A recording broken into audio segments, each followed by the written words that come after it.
बेंगलुरु में आरसीबी की victory parade के वक्त हुई भगदड़ में 11 मासूमों की जान चली गई। जिन्होंने अपनों को खोया, उनका दर्द आपको भी रुला देगा। उनकी आंखों में गम है, गुस्सा है, दर्द है। वो जानना चाहते हैं कि किसने उनके अपनों की जिंदगी छीन ली है। बेंगलुरु की जीत का जश्न जिंदगी भर का दर्द देकर जाएगा, इस परिवार ने ये सपने में भी नहीं सोचा था। लेकिन बेंगलुरु में भगदड़ वाली अनहोनी ने इनसे एक अपने को छीन लिया। इस महिला के आंसू और चीत्कार सुनकर आपकी भी आंखें भर आएंगी। 24 घंटे पहले तक इस परिवार में खुशियां ही खुशियां थीं, लेकिन भगदड़ ने इस महिला से उसका बेटा छीन लिया। मां सवाल पूछ रही है कि अब वो किसे बेटा कहकर बुलाएगी।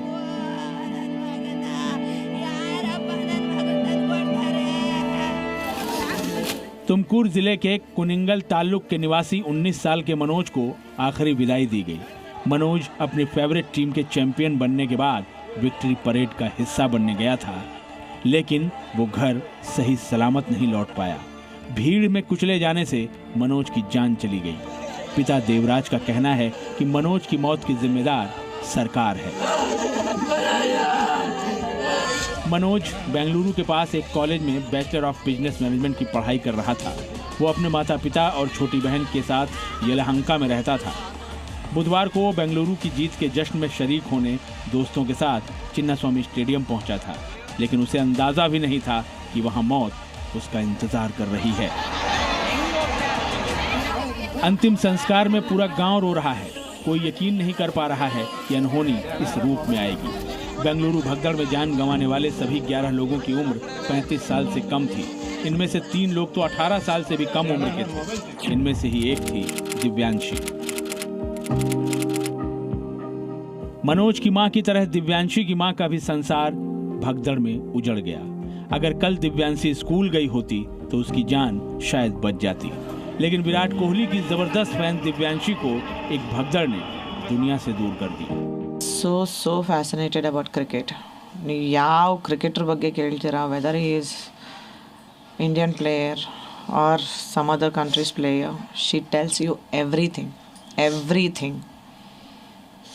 So she wanted to see Virat Kohli. भगदड़ में जिन परिवारों ने अपनों को खोया, उसकी भरपाई नामुमकिन है। कई लोग तो अब भी खौफ में हैं। इन्हीं में से एक हैं शशिकांत शर्मा।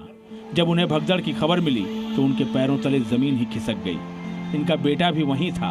सोचिए इनके दिमाग में उस वक्त क्या खौफ रहा होगा। मैंने पहली बार देखा है सर, मैं बहुत घबरा गया था कि इतने कम समय में इतना बड़ा आयोजन करना, ये किसका दिमाग था। मुझे आज भी उस बात पे शक है कि ये दिमाग था किसका।